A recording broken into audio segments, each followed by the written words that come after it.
Hello hi friend, मैं बलवान Moudgil again आप सभी का वेलकम करता हूं। और सबसे पहले आप सभी को मैं ढेर सारी बधाई देता हूं, वो स्टूडेंट जिनका जो है नेट एग्जाम क्वालिफाई हुआ है या फिर जेआरएफ हुआ है। ओके। और दूसरी बात बच्चों, मैं यहाँ पे उन बच्चों, ये जो वीडियो बनाने के पीछे मेरा रीजन है वो ये है कि बहुत सारे बच्चे ऐसे हैं जो डिमोटिवेट हो जाते हैं। और मैं हमेशा कहता हूँ, मेरा टारगेट हमेशा एक ही होता है कि आपको डिमोटिवेट नहीं होने दूंगा। आपको जो है हार्डवर्क करना है, मेहनत करके चलना है। और देखो, कई बार ऐसा होता है, दो पहलू हमेशा होते हैं, हम तैयारी करते हैं और किसी वजह से जो है हम रह जाते हैं। अगर नेट के एग्जाम की अगर मैं बात करूं तो अब की बार अच्छा जो रिजल्ट है वो रहा है। अगर मैं हमारी बात करूं तो नियरली ये मान के चलो बच्चों कि 40 से 50% जो है हमारे इंस्टीट्यूशन के बच्चों का मैक्सिमम का जो है नेट या जेआरएफ क्वालिफाई हुआ है। अच्छा, दूसरी बात ये बच्चों, कई स्टूडेंट ऐसे हैं जो ये कहते हैं सर कि हमारा नेट हुआ तो हम हैप्पी नहीं है या हमें तो जेआरएफ चाहिए था। तो मैं कहूँगा बच्चों देखो, नेट या जेआरएफ आपका जो भी हुआ है आपको हैप्पी रहना चाहिए। जिस चीज जो भी चीज़ मिलती है आपको उसमें खुश होना चाहिए। बहुत सारे बच्चे तो ऐसे हैं जिनका नेट भी नहीं हुआ, उनसे तो आप बहुत बेटर हो ना। और अपना हार्ड वर्क करते रहिए, मेहनत करते रहिए और डेफिनेटली जो है आप नेक्स्ट टाइम जेआरएफ कर जाओगे। अच्छा, दूसरी बात ये बच्चों कि बहुत सारे बच्चे ऐसे हैं जिनके अंदर आईक्यू लेवल अच्छा, तैयारी अच्छी है, लेकिन उसका फिर भी नेट नहीं हो पाता। उसके क्या रीजन है, क्यों नहीं कर पाते? तो मैं उनके लिए कहूंगा बच्चों, उनकी प्रैक्टिस की कमी है। क्योंकि एग्जाम में क्या है, अनसीन क्वेश्चन आते हैं और वहां जो है स्टूडेंट की प्रैक्टिस की कमी है और उस वजह से जो है वो रह जाता है। फिर आपको सर ऐसे में स्टूडेंट को क्या करना चाहिए? मैं कहूंगा बच्चों, ऐसे में जो है स्टूडेंट को जो है ज्यादा से ज्यादा क्वेश्चन की प्रैक्टिस करनी चाहिए। और क्वेश्चन की प्रैक्टिस वो चाहे बुक से कर सकते हैं या किसी भी इंस्टीट्यूशन जो है कोई भी टेस्ट सीरीज अगर प्रोवाइड करता है उनको वो बाय कर सकता है। अच्छा, दूसरा ये है कि पार्ट ए का विशेष रोल है बच्चों। मैंने ये देखा है कि मैक्सिमम बच्चे जो है वो पार्ट ए को करते ही नहीं है। क्या? कई ये कहते हैं सर पार्ट ए में हमारे 2 क्वेश्चन ठीक है या पार्ट ए में 3 क्वेश्चन ठीक है। और पार्ट ए के अंदर कम क्वेश्चन अगर आपके ठीक है ना बच्चों, नेट क्वालिफाई नहीं होगा। आपका टारगेट ये होना चाहिए पार्ट ए के अंदर कम से कम 20 से लेके 25 नंबर आपके होने चाहिए। क्या बच्चों? पार्ट ए में आपके 20 से लेके 25 नंबर होने चाहिए। और 20 से 25 नंबर लेना कोई हार्डवर्क नहीं है। ये नहीं है कि आप 20 से 25 नंबर नहीं ले सकते, ले सकते हो, लेकिन वो तभी आएंगे जब आप कंटिन्यूटी रखोगे। कंटिन्यूटी अगर आपकी नहीं है तो नहीं आएंगे। और इसलिए बच्चों, अगर वो स्टूडेंट जो अच्छे से तैयारी कर रहा है उनके लिए हमने पार्ट ए को स्टार्ट किया है। और डेली की हमारी 2 क्लास रहेगी पार्ट ए की, जो कि इवनिंग में 4 PM पे हम स्टार्ट कर रहे हैं ट्रिग्नोमेट्री परसेंटेज को, और इवनिंग में 6 PM पे हमारी चलेगी बच्चों ट्रिग्नोमेट्री। और टारगेट ये है बच्चों, डेली जो है मंडे टू सैटरडे आपको जो है 1 आवर की जो क्लास आपको प्रोवाइड की जाए, ताकि आपको ये लगे कि वो स्टूडेंट जिनका 2 नंबर से 4 नंबर से या 10 नंबर 15 नंबर से जिनका नेट रह गया है वो कर पाए। अच्छा, वो स्टूडेंट जिनको क्या है, जिनकी तैयारी स्ट्रोंग नहीं। कई स्टूडेंट ऐसे हैं सर हमारा नेट नहीं हो पा रहा, रीजन क्या है? मैं कहूंगा 2 रीजन होते हैं। एक, आपकी तैयारी है लेकिन आप गलती कर रहे हो। दूसरा, ये आपकी तैयारी नहीं है। तो मैं आपको कहूंगा बच्चों, अगर आपकी तैयारी ही नहीं है ना तो सबसे पहले फोकस करो तैयारी पे। टारगेट ये करो कि आप जो है तैयारी सेल्फ स्टार्ट करो, कोचिंग लो, वो आपकी मैटर है। क्योंकि पता क्या बच्चों, ये मैटर नहीं करता कि आपने जो है नेट कोचिंग लेके नेट निकाला है या सेल्फ स्टडी से नेट निकाला। इंपॉर्टेंट है आपका हुआ या नहीं। और मैं हमेशा बोलता हूं ये चीजें क्या है, कई बार ऐसा भी होता है बच्चे ने कोचिंग ली और उसका फिर भी नहीं हुआ। समझ रहे हो क्या कहना चाहता हूं? क्या कई बार ऐसे भी बच्चों को मैं जानता हूं कि कोचिंग ली नहीं हुआ, लेकिन प्रॉब्लम कहां आती है, बच्चे ने स्किप कर दिया। जैसे फॉर एग्जाम्पल उन्होंने 2020 में ली कहीं भी, मान लीजिए ए नाम की अकेडमी से कोचिंग ली और फिर उन्होंने स्किप एक बार दिया, नहीं हुआ, डिमोटिवेट हो गया, उन्होंने तैयारी छोड़ दी। ऐसा करना नहीं है। माइंड में एक ही चीज सेट कर लो, जब तक सिलेक्शन नहीं होता तब तक मैं तैयारी नहीं छोड़ने वाला। तैयारी करते रहो, क्योंकि क्या है, आप ना कंपैरिजन करते। मैंने बहुत सारे बच्चे ये देखे हैं कि ये लगता है यार मेरे फ्रेंड सर्कल का हो गया नेट, हमारा नहीं हुआ, डिमोटिवेट हो गए। क्या हुआ? डिमोटिवेट हो गए, उनका हो गया, हमारा क्यों नहीं हो रहा है? तो मैं कहूँगा बच्चों, जब हमारे हाथों की फिंगरप्रिंट मैच नहीं होती है तो हमारा आईक्यू लेवल कैसे मैच हो जाएगा? वो भी डिफरेंट है, आप भी डिफरेंट हो। इसलिए क्या है, अपनी तैयारी करते रहो, नहीं हुआ कोई प्रॉब्लम नहीं, और अच्छी तैयारी करेंगे, नेक्स्ट टाइम होगा, लेकिन तैयारी तो करो ना। अच्छे से तैयारी करोगे, आपका नेट कोई नहीं रोक सकता। और कट ऑफ की अगर मैं बात करूँ इस बार की, तो बहुत अच्छी, ज़्यादा कट ऑफ नहीं गई, जैसा कि मुझे अनुमान ये था कि कट ऑफ ज़्यादा जाएगी, लेकिन कट ऑफ इतनी नहीं गई है। अगर जैसे मैं आपको बताऊं तो कई, मुझे जहाँ तक लगता है जो नेट की जो रही है, जैसे बच्चे बता रहे हैं को नियरली 90 के आसपास जो है वो नेट रहा है, और 100 के आसपास जो है बच्चों वो जेआरएफ रहा है। ओके, यानी कि ये जो है बच्चों एग्जाम बहुत, अगर देखा जाए तो मैक्सिमम बच्चों का जो रिजल्ट है वो ठीक ठाक रहा है। ये नहीं कहूंगा मैं कि नहीं हुआ है सिलेक्शन। देखो, अगर मैं बात करूं, लॉकडाउन के बाद बच्चों ने तैयारी नहीं की, फिर भी बहुत सारे बच्चे ऐसे हैं कि नेट निकल गया है या जेआरएफ निकल गया है। ओके, तो इसलिए क्या बच्चों, जिन स्टूडेंट्स का नेट हो गया है, मैं उनको कहूंगा बच्चों जेआरएफ के लिए तैयारी कीजिए, और जिनका जेआरएफ है बच्चों, उनको मैं ऑल दी बेस्ट कहूंगा कि अपना जो है पीएचडी के लिए या फिर आगे आपको जो है कॉलेज कैडर पे अगर आपको टीच करना है तो आप उसकी तैयारी पे फोकस कीजिए, कंटिन्यूटी बनाए रखना बच्चों, क्योंकि अदरवाइज क्या होगा, कंटिन्यूटी अगर आपने ब्रेक कर दी ना, आप कुछ भी नहीं कर पाओगे। बहुत सारे बच्चों को मैं ऐसे जानता हूँ जिनका नेट था, जेआरएफ था, लेकिन कंटिन्यूटी उन्होंने ब्रेक की। अब उनका आईक्यू लेवल की अगर बात करूं तो आईक्यू लेवल नहीं है।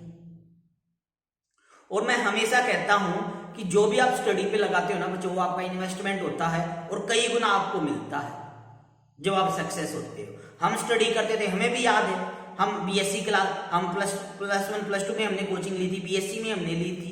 क्यों? क्योंकि हमें पता था कि हमें अच्छे से टीच नहीं किया जाता था कॉलेज में, और उस दौरान हमें लेना हुई।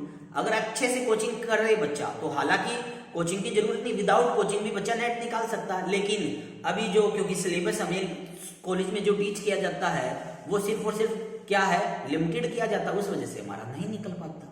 ओके, तो इसलिए मैं कहूंगा बच्चों, अगर आपका टारगेट ये है कि आने वाले नेट एग्जाम को क्वालिफाई करना, अगर आप ये चाहते हो, आप मेहनत करोगे, आप ये चाहते हो कि सर मैं 101% मेहनत करूंगा, तो मैं आपको सलाह दूंगा बच्चों, आप जो है कोचिंग को ज्वाइन कर सकते हो। आपका मोस्ट वेलकम है, और मोस्ट वेलकम आपका तब है जब आप ये कहो सर मैं अच्छे से तैयारी करूंगा, आप ये कहो कि सर कि जो भी आप करवाओगे, एवरी टेस्ट को, एवरी टॉपिक को मैं अच्छे से क्लियर करूंगा। अच्छा, कई स्टूडेंट ये थे कि सर मैं ऐसे विलेज में रहता हूं जहां जो है मेरे लिए एक साथ फीस पेमेंट करना पॉसिबल नहीं है। देखो बच्चों, ऐसा तो हम नहीं करते थे पहले कि हम इंस्टॉलमेंट में करें, लेकिन वो स्टूडेंट जो एक्चुअलिटी में जिनकी सिचुएशन अच्छी नहीं है या जो गरीब है, तो वो जो स्टूडेंट है वो इंस्टॉलमेंट में पे कर सकते हैं। जो हमें ये, अगर हमें ये लगेगा कि हाँ इसको एक्चुअलिटी में जेन्युइन में प्रॉब्लम है, तब हम उनकी जो है सहायता करने की अपनी 101% कोशिश करेंगे। ओके, और वो स्टूडेंट जो 8 या 10 नंबर से रहते हैं हर बार, तो मैं उनको यही कहूंगा बच्चों, पार्ट ए पे ध्यान देना शुरू कर दीजिए। आप सभी के लिए जो है पार्ट ए को ओनली 299 रुपए में स्टार्ट किया है। एक्चुअली में हम कर इसको फ्री में भी सकते थे। यहाँ टारगेट सिर्फ ये नहीं है कि हम क्यों ले रहे हैं, यहाँ इसलिए है क्योंकि मैंने ये देखा कोई चीज जब हमें फ्री में मिलती है ना बच्चों, हमें उसकी वैल्यू नहीं होती। क्या कोई ज्ञान, कोई नॉलेज अगर हमें फ्री में मिल जाए ना, तो हमें ये लगता है कि यार कुछ नहीं है। ठीक है, तो इसलिए जो है सिर्फ और सिर्फ हम जो है वेबसाइट की कॉस्ट आपसे चार्ज कर रहे हैं 299 रुपए पर मंथ, जिसके अंदर हम आपको 2 आवर स्टडी करवाएंगे, 2 घंटे आपको पढ़ाएंगे। और देखा जाए तो 299 रुपए कोई ऐसी चीज नहीं है कि जिसको हम पे नहीं कर सकते। ठीक है, इसलिए क्या है, पार्ट ए के लिए तो मैं आप सबको कहूंगा बच्चों कि अगर आपका नेट भी हो गया है तो भी अपनी पार्ट ए की अपनी तैयारी रखिए, क्योंकि क्या है, कंटिन्यूटी बनी रहेगी, आपकी प्रैक्टिस बनी रहेगी, और तैयारी करते चलिए। और जिनका नेट नहीं है या जेआरएफ नहीं हुआ है, उनको मैं कहूंगा ऑल दी बेस्ट, अच्छे से तैयारी करो, और डेफिनेटली जो आने वाला एग्जाम है वो आप क्वालिफाई कर जाओगे। ठीक है, और वो स्टूडेंट जो क्या है ऑनलाइन कोचिंग को ज्वाइन करना चाहते हो बच्चों, आप ज्वाइन कर सकते हो। हमारी ऐप है Mudgil academy of mathematics, play store से आप डाउनलोड कर सकते हो, और वहां पे जो है आप कोर्स को परचेज कर सकते हो। अगर आपको ये लगता है कि सर मेरा कोई पर्टिकुलर टॉपिक वीक है, जैसे फॉर एग्जांपल आपको ये लगता है सर मेरा रियल वीक है, या आपको ये लगता है सर मेरा सिर्फ लीनियर वीक बाकी ठीक है, या आपको ये लगता है सिर्फ मेरा अप्लाइड वीक बाकी मेरे ठीक है, तो मैं आपको कहूंगा बच्चों आप सेपरेट टॉपिक को भी यहाँ परचेज कर सकते हो। आपको जो ये लगता है कि सर मेरा सिर्फ यही टॉपिक वीक अगर ये स्ट्रॉन्ग हो जाए तो मेरा नेट या जेआरएफ हो जाएगा, तब भी आप ऐसा कर सकते हो। इसलिए क्या बच्चों, तैयारी रखिए, हार्डवर्क कीजिए और मेहनत कीजिए। मेहनत सबसे इंपॉर्टेंट है बच्चों।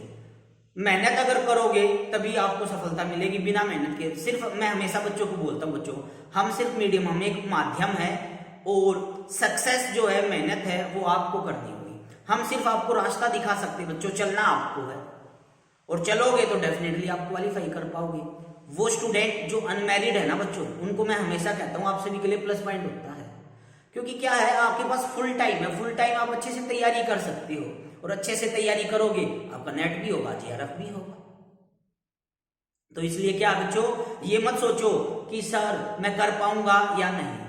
हारता वही है जिसने पार्टिसिपेट नहीं किया। क्या हारता वही बच्चा है जिसने क्या उसके अंदर पार्टिसिपेट ही नहीं किया, जिसने एग्जाम ही नहीं दिया, उसकी क्या जीत और क्या हार। मैं एक चीज कहता हूं, पार्टिसिपेट करके हार जाना मैं उसको बेटर मानता हूं एज कंपेयर टू पार्टिसिपेट ही ना करना। एक बच्चा है एग्जाम दिया और नेट नहीं हुआ, एक बच्चा जिसने एग्जाम ही नहीं दिया, तो क्या है, मैं उसको बेस्ट मानूंगा जिसने एग्जाम दिया लेकिन सक्सेस नहीं हो पाया। उसने ट्राई किया, लेकिन जिसने ट्राई ही नहीं किया उसका क्या है। तो इसलिए मैं ये कहूंगा हमेशा ट्राई जरूर करना बच्चों। ये नहीं है कि मैं तो कर ही नहीं सकता, इस बात की गारंटी देता हूं, अगर आपका बेसिक क्लियर है ना, आपको ये पता है कि हाँ +2 का बीएससी का आपको बेसिक बातें अगर क्लियर है ना, तो इस बात की गारंटी देता हूं, अगर अच्छे से तैयारी करोगे ना तो नेट निकलेगा और 101% निकलेगा। क्योंकि हम जब हम पढ़ाते हैं, हम ये सोच के नहीं चलते आपने ये बीएससी में सीखा हुआ है, आपने ये एमएससी में सीखा हुआ, हम सिर्फ एक ही चीज सोच के चलते हैं, आपने बिल्कुल नहीं सीखा हुआ और हमें सब कुछ आपको सिखाना बिल्कुल 0 लेवल से। और वही मैं हमेशा टारगेट लेके चलता हूं, 0 लेवल से सिखाने की आपको कोशिश करता हूं, ठीक है। इसलिए अपनी क्या है, तैयारी अभी से स्टार्ट कर दीजिए। आज से ये सोच लीजिए कि मुझे तैयारी करनी है, हार्डवर्क करना है और डेफिनेटली हम सब मिलकर तैयारी करेंगे। ओके।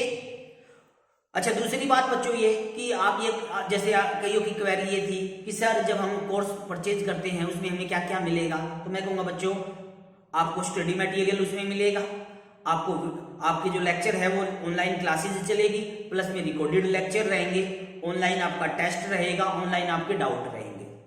ओके। और इसकी जो वैलिडिटी है बच्चों वो 6 मंथ की है, जिसके अंदर पार्ट ए भी आपका इंक्लूड रहेगा। ओके। ये आपका कोर्स का वो शेड्यूल रहेगा आपका। और ऐसे अगर आप करते हो कि जो भी आपको दिया जाएगा एवरी लेक्चर को अच्छे से देखते हो, आपके डाउट डिस्कस करते हो, तो आपका कोई नहीं रोक पाएगा। क्योंकि मैंने बहुत सारे ऐसे भी बच्चे देखे हैं जिन्हें अभी हमारे पास पिछले बैच में एक स्टूडेंट थी पायल, उसने फर्स्ट टाइम ही लिया था पेन ड्राइव कोर्स और फर्स्ट टाइम ही जो है उसकी ऑल इंडिया 8 रैंक आई है। तो क्या है बच्चों, अच्छे से तैयारी कीजिए, मेहनत कीजिए और रास्ता दिखाने के लिए मैं हमेशा बोलता हूं हम आपके साथ हैं। हार्डवर्क कीजिए और डेफिनेटली आप सक्सेस हो जाओगे। क्योंकि क्या है बच्चों, मैं हमेशा क्या कहता हूं, आपका कंपटीशन उन बच्चों के साथ है जो कहीं ना कहीं कोचिंग लेते हैं। तो इसलिए क्या कंपटीशन हाई होता है, पहले ही होता था कोचिंग बहुत कम लेते थे इसलिए कट ऑफ नहीं जाते थे। अब मैक्सिमम बच्चे का है जिसका नेट हो गया या जेआरएफ हो गया, वो प्रैक्टिस के लिए दे रहा है एग्जाम, तो क्या है अब थोड़ी कट ऑफ उसलिए इंक्रीज होती है। अच्छा, कई मैंने ये देखा बच्चों, कई टीचर ऐसे हैं, मैं गलत तो नहीं कहूंगा लेकिन मैं अपना ओपिनियन कहना चाहूंगा कि जैसे फॉर एग्जाम्पल कई टीचर ऐसे हैं जिनका नेट जेआरएफ है लेकिन वो हर बार देते हैं सिर्फ किस लिए, क्वालिफाई करने के लिए। तो मैं उनको कहूंगा बच्चों, टीचरों को हाथ जोड़ के ये कहना चाहूंगा कि देखो ऐसे ही करना गलत है। क्योंकि क्या है, नेट तो है लिमिटेड, कोई चीज लिमिटेड है और आपका जेआरएफ ऑलरेडी है, आपको कोई पीएचडी तो करनी नहीं है, सिर्फ अपना आप आईक्यू लेवल चेक करने के लिए एग्जाम दे रहे हो। ऐसे करके बच्चे हम जो है एक बच्चे की सीट को हम जो है वेस्ट कर रहे हैं। तो हमें क्या है बच्चों, जिनका नेट या जेआरएफ हो जाता है मैं उनको सलाह दूंगा, हाँ उनका जेआरएफ अगर वैलिड ना रहे तब तो वो दे, लेकिन अगर उसका जेआरएफ है तो मैं सलाह दूंगा बच्चों बार बार में नेट दे के आपकी तो रैंक आ जाएगी, आप तो हो जाओगे, लेकिन आप किसी एक बच्चे का जो है वो वहां पे क्या है सीट को आप वहां पे रोक दोगे।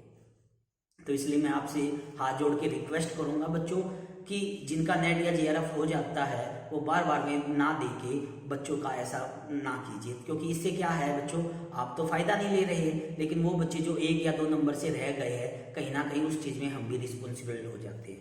अब कई बच्चे मुझे ये कहते हैं सर आपका नेट जीआरएफ है, मैं कहूँगा हाँ जी। कहते सर आप क्यों नहीं देते हर बार एग्जाम? मैं कहूँगा बच्चों मेरे लिए वो हैप्पीनेस कम है जहाँ मैं सक्सेस हो जाऊँ। मुझे पता है मैं दूंगा एग्जाम मेरा जीआरएफ हो जाएगा, लेकिन मैं उसमें ज़्यादा खुश हूँ जब मेरा स्टूडेंट जिसको मैंने पढ़ाया है वो नेट या जीआरएफ निकालता है, उतनी खुशी होती। जैसे कल का जो एग्जाम का रिजल्ट रहा बच्चों, इतनी खुशी मुझे तब नहीं हुई थी जब मेरा जीआरएफ हुआ था जितनी कि कल मुझे खुशी हुई जब मेरे स्टूडेंट्स का नेट या जीआरएफ निकलता है। क्योंकि जब स्टूडेंट सक्सेस होते हैं ना बच्चों, हमें ये लगता है हम सक्सेस हो गए। किसी भी टीचर के लिए एक सौभाग्य की बात होती है कि उनके पढ़ाए हुए स्टूडेंट जो है वो लाइफ में सक्सेस हो जाए। और मैं हमेशा यही कहता हूँ हम सिर्फ एक रास्ता है, एक पाथ है, और मंजिल आपको पानी है, चलना आपको है, और डेफिनेटली आप सक्सेस होगे।